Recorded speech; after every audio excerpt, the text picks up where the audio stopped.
Hey fantasy fans, welcome to this week's edition of the 2-Minute Warning. Last week, the NFL was riddled with injuries, forcing fantasy managers to make some tough decisions, but also opening doors for new opportunities. Today, I'm going to provide you with a 4 for 4, but not Wendy's 4 for 4, not with hamburgers, not fries, not nuggets, no. My 4 for 4 is serving up 4 players that I believe you should consider to start in your flex spots to help you win your week.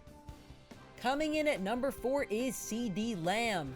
The rookie is coming off his first 100-yard game and should keep that hot start going against a terrible Seahawks defense that has allowed the most fantasy points to slot wide receivers. Lamb should have a stellar game, producing over 10 fantasy points and continue to assert himself as the wide receiver 2 in Dallas.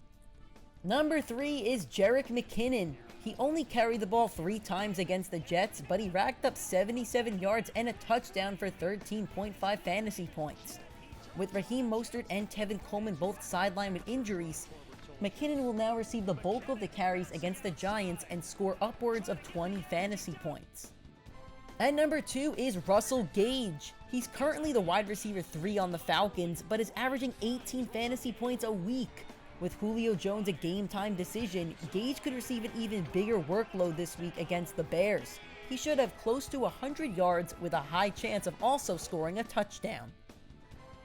And my number 1 flex play this week is Terry McLaurin. Scary Terry is coming off a monster fantasy performance, scoring over 20 fantasy points. He had 125 yards and a touchdown.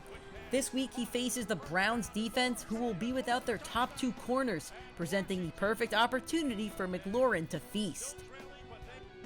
Time has expired for this week, but thank you for watching. I'm Nick Giacobbe, and this has been the 2-Minute Warning.